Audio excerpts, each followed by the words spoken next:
Hello, everybody, and welcome to Intermediate Accounting, 17th edition video solution walkthrough by Kisa, Wyngan, and Warfield. This is exercise 19.2. Textbook authors are Don Kisa, Jerry Wyngan, and Terry Warfield. The question used in this presentation is copyright 2019 by John Wiley and Sons. All rights are reserved. This is for educational purposes only. The video may not be distributed or redistributed without the express permission of Wiley. The solution presentation is copyright 2019 through 2022 by Bennett Tchaikovsky. All rights are reserved. The opinions contained within this presentation are those of Bennett Tchaikovsky and not the authors of the textbook or of Wiley or of anybody else. They're my opinions. Okay, let's go ahead and have some accounting fun. All right, so we're over here at exercise 19.2. And we've got two differences, no beginning deferred taxes. Oh, that's exciting. The following information is available for Wenger Company for 2019, its first year of operation. So the excess of tax depreciation over book depreciation is $40,000. The $40,000 difference will reverse equally over the years 2020 through 2023. Deferral for book purposes of $20,000 of rent received in advance. The rent will be recognized in 2020. Okay, so we're sitting here right now in 2019. And so the rent is going to be, let's talk about both of these. So when we take depreciation for tax purposes, we may be using some different methodologies over straight line. So what's going to happen is that for book, we're basically taking a smaller amount, and for tax, we're going to take a greater amount. And so what's going to happen, though, is we have to ultimately pay the fiddler, right? We're going to have to pay the fiddler, pay the Riddler if we're going to go see the new Batman film. No promotion here. So right over here, these are both of what we call temporary differences. So let's go through and first figure out what is our tax going to be. So for 2019, our pre-tax financial income is going to be $300,000. Okay, so our pre-tax financial income is $300,000. Now, over here, I've got deferral of book purposes for $20,000 for rent received in advance. So the deferral, this is going to be taxable. So this is going to increase my taxable income by $20,000. Okay, so this is my rent deferral. Okay, so I'm going to recognize it in a future period. I'm not recognizing it now. The other one that's going to be over here is going to be the depreciation expense. So I'm taking $40,000 more depreciation expense over the book expense. So let's take a look at this over here. So I've got my pre-tax financial income of 300, rent deferral, depreciation expense. So my taxable income is going to be 300,000 plus 20, right? Because I'm recognizing it this year because I got the cash. Basically, this is going to be a deferred tax asset. And then I'm deducting the depreciation expense for 280. So my taxable income is going to be 280,000. So the first thing I'm going to do is I'm going to go ahead, multiply this by 20%. And my taxable income for 2019 is going to be 280,000. My income tax expense current is going to be $56,000. So let's start with our first part of our journal entry. So we've got income tax expense current.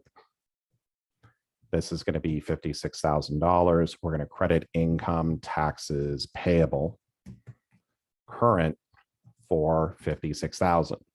Now, if only life were so simple. What we have to now go through and do is we've got some deferred taxes happening over here, right? So let's take a look at this over here. So we're going to go for the rent, and then we're going to look at the depreciation separately. Okay, so what's going to happen is we're going to pull this $20,000. So this was taxable to us in 2019 because we got the cash. But in future periods, this is because it was taxable previously. I'm basically not going to have to pay it in a future period because I'm paying for it now. Over here with depreciation expense, this is going to be reversing evenly over the years 2020 through 2023. So what I'm going to do over here is I'm going to show this going through and reversing out. So we're going to have 10,000, 10,000, 10,000, and then 10,000. These are what we call temporary differences. Okay, now in terms of the value of these temporary differences, when I multiply the rent deferral by 0.2, I'm going to get a negative 4,000. And then over here, I've got my depreciation temporary differences that are going to be coming out over here. So again, right, so these are all of my temporary differences. So I've paid the tax on this 4,000, right? So I've basically paid for this year. So this is going to be something we're going to call a deferred tax asset. Okay, and this is going to be $4,000. Okay, so I've paid for the taxes, I got the money, paid for it this year, but because I'm not going to recognize the income until next year, this is going to be an asset. Over here, deferred tax liability, this is going to be over here. This is going to be $8,000, okay, or the sum of 2,000, 2,000, 2,000, 2,000. I'm taking the deduction now, but I'm going to have to pay taxes on this in the future. So what we're left with right over here is we are left with, just give me one moment.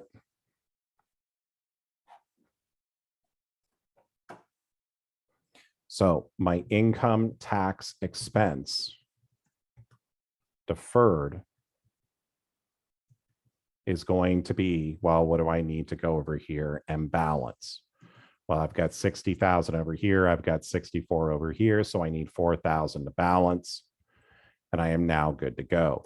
If you take a look at your textbook solution, what is it going to show? It's going to show over here income tax expense at 60,000. I am choosing to go through and to do it this way. And the reason is because when we get to the next step, which is going to be going through and showing, prepare the journal entry. Okay, so if I was showing the income statement presentation for this, what I would need to go through and do is I would need to go through and say, okay, here is my pre-tax financial income, less income tax expense deferred, income tax expense current, and then showing I'm getting down to my net income. Okay, so right over here, so we prepare the journal entry, record income tax expense, deferred income taxes, and income taxes payable. Remember again, this will show as a combined amount in your textbook solutions. So to record income tax expense for the year ended 12/31/19. Okay, so now it's basically going over here and saying to us, okay, I basically prepare the journal entry to record income tax expense, deferred income, assuming taxable income of $325,000. Okay, so if we're at, and just give me one moment. Okay, so look at this over here. This is pre-tax financial income of 300 grand. This is taxable income of 325. So we're getting our taxable income for 2020 right off the bat. So this is going to be taxable income, and this is going to be 325,000. So once I have that taxable income, what I'm now going to do is I'm going to multiply that by the tax rate, and it's going to give me two big numbers. And this is going to be right over here. This is going to be income tax expense current